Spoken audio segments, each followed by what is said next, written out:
Hey folks, King's Drummer here, and time for a Vinyl Finds video. Why not? Been a while since I've went video shopping. Got a small stack of records, not a lot to show you, so let's get started here. Why not? Herbie Hancock's Headhunters, and been after this album for quite a while. It's been on the list for a while, but for some reason in my neck of the woods, not easy to find. And when I do find it, it's over 20 bucks, which I don't understand why. And it's used too. Why would they sell it used for over $20? I mean, it's a great album, but come on, it's not made of gold. And this record, what's interesting about this record is it is a quadraphonic record. Hopefully that comes in focus, but it won't. Oh well. But it's a quadraphonic record, and basically you would need special equipment to hook up to your stereo system, a decoder, with 2 additional speakers, 2 for the front, 2 for the rear, and you would hear a 4-channel mix of this album. So it's a quadraphonic record, and it's kind of like those early days of surround sound. I'm real tempted to hook this bad boy up to my surround sound system, see if I can get it to work. Right now I'm just listening to it in regular stereo, which it plays fine in stereo.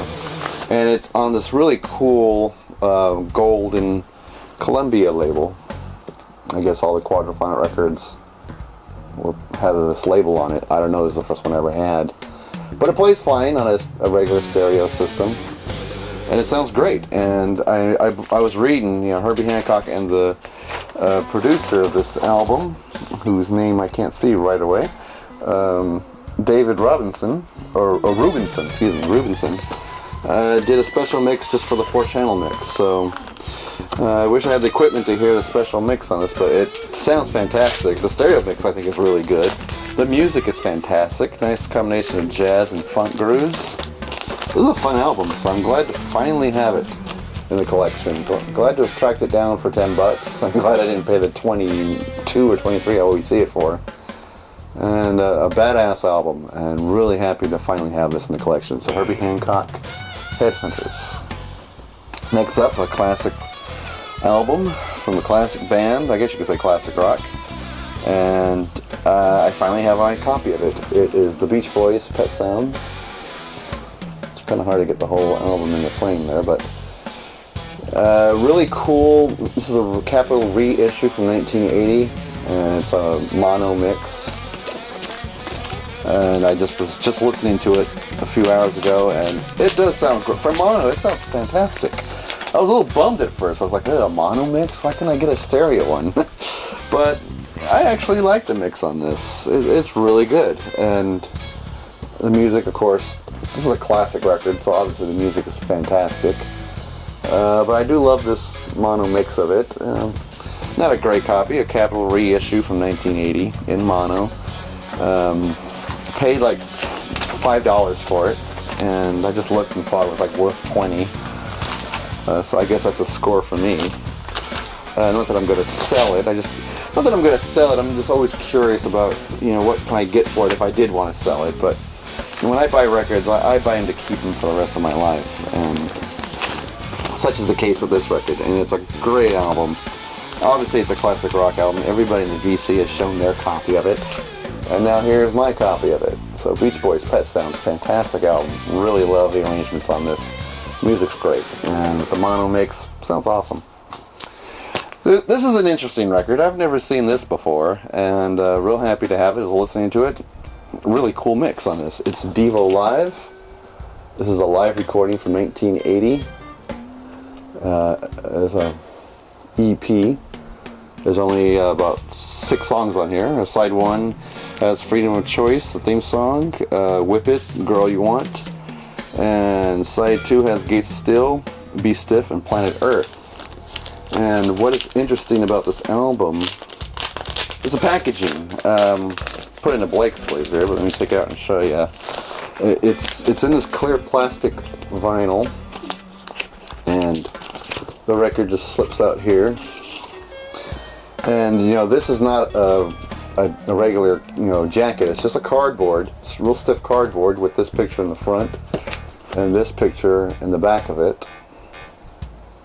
And it was recorded in San Francisco at the Fox Warfield, San Francisco, California, August 16th, 1980. So I never really seen this before. I've seen all the Devo records, and ever since Record Store Day, I've been into Devo. I bought 2 Devo albums, and you know, they're a band I've always liked, but never really collected their stuff. So I'm glad that I finally started collecting Devo, and I really like this era of the band, early '80s, 1980. And this is a great live great live recording from the band in San Francisco in 1980. I really love this era of the band, so real happy to have this in my collection. Okay, some 80s cheese here. Why not? Wang Chung, Points on the Curve, I believe. Yeah, Points on the Curve. It's a guilty pleasure. I'll admit, it's a guilty pleasure. Dance All Days, Don't Let Go, Wait, Don't Be My Enemy. These are fun songs. I was listening to this earlier, and though it's a guilty pleasure, I had a good time listening to this. I wouldn't say every song on here is a gem, but it was a good record. It was a fun listen.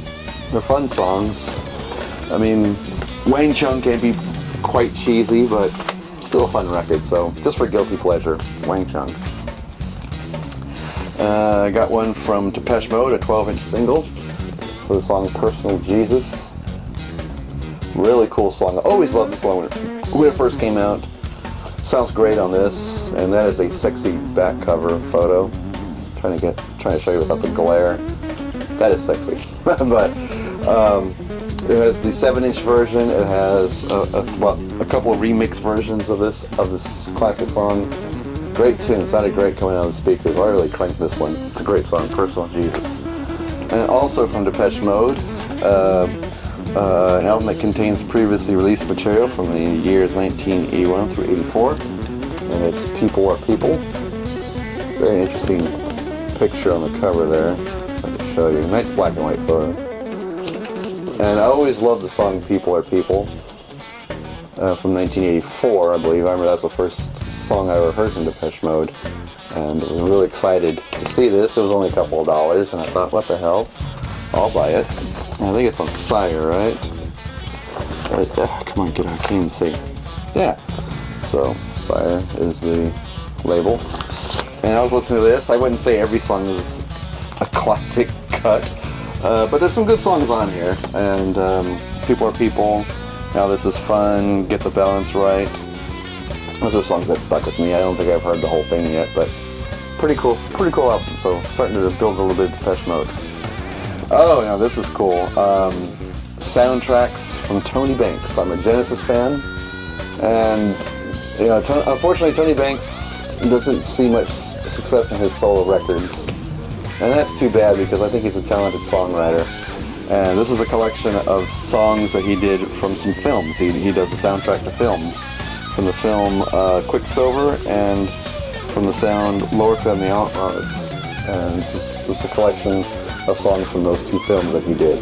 And what's cool about this is there's a song on here called Shortcut to Somewhere, and it features the vocals of Fish being the original lead singer for the band Marillion. So really interesting that they paired up to do that song, Shortcut to Somewhere. And my memories of that song is the publicity photo they did to promote the song. They had Fish wearing an Abacab shirt from Genesis. They had Tony Banks wearing a Marillion t-shirt. Really cool, and that was an interesting pairing. I wish they had done a whole album together, but you know, something's better than nothing. And I remember Genesis actually performed Shortcut to Somewhere on the Atlantic Records 40th anniversary show.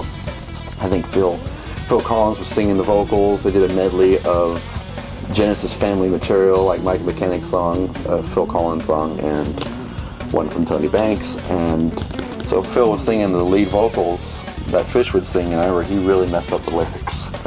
But it was still cool to see it nonetheless, so real happy to have that.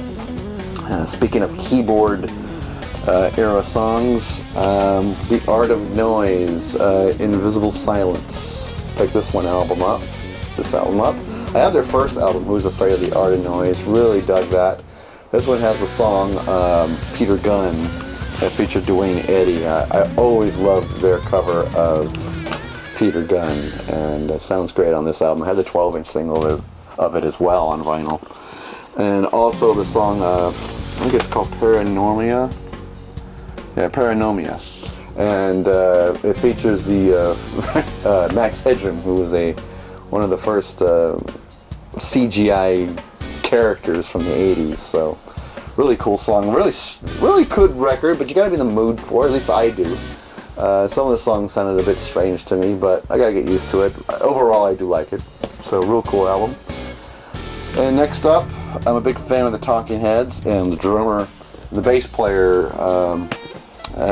had a side project outside of the Talking Heads and released an album called it Tom Tom Club. And here's their debut album, the Tom Tom Club. And I remember it had that really good song, Genius of Love. Really cool song. The one song I like here is on side 2, As Above, So Below. That is such a cool song, and as well as Elephant and Wordy Rapping Hood. This is a fun album, and I knew I would like it. I only heard it was Genius of Love, and I remember back in the day, Mariah Carey ripped off that song, Genius of Love, and pretty much ripped the song off and did her own original version of that song. I forgot what it was called, but you know, it doesn't matter, who cares. This is the goods right here, and this is such a fun album. So Tom Tom Club and their debut album, and this was such a fun listen. I want to show you one more thing I got with that batch of records, and let me just see if I could find it. I should have been prepared and had this out already, so I apologize that I'm not prepared here, but I got time. I'm looking at the clock. I'm trying to keep this under 15 minutes. I'll explain why. Big Genesis fan. When Lazarus made a video showing his entire Genesis collection, he explained the different labels to collect with Genesis records, particularly the ones in the early 70s. And he explained the Pink Scroll, and they're hard to find, but he says keep your eyes open, they're out there. Ever since he uploaded that video, every time I go vinyl shopping, I'll look through the early Genesis records and look for a Pink Scroll. So I'll take the album out of the sleeve, actually look at the vinyl, look at the label, think, And for months I couldn't find a Pink Scroll until I saw this album, Foxtrot. I mean, I already owned this record, but when I took the record out, took it out of the sleeve, lo and behold, look what I found. Pink Scroll, sweet pink. Look at that, nice, beautiful. My eyes lit up when I saw that. I was like, finally at last, I found a Pink Scroll. Kind of hard to find these in my neck of the woods. So I was so excited and so jazzed when I found that. I was like, yeah, finally a Pink Scroll after quite a few months of looking. Patience and persistence finally paid off, and I was able to locate a Pink Scroll Genesis record. I'm very, very happy to now have at least one in the collection. These are so hard to find, and I'm really glad to have found it. So, Pink Scroll of Genesis Foxtrot is now in the collection, and I couldn't be happier.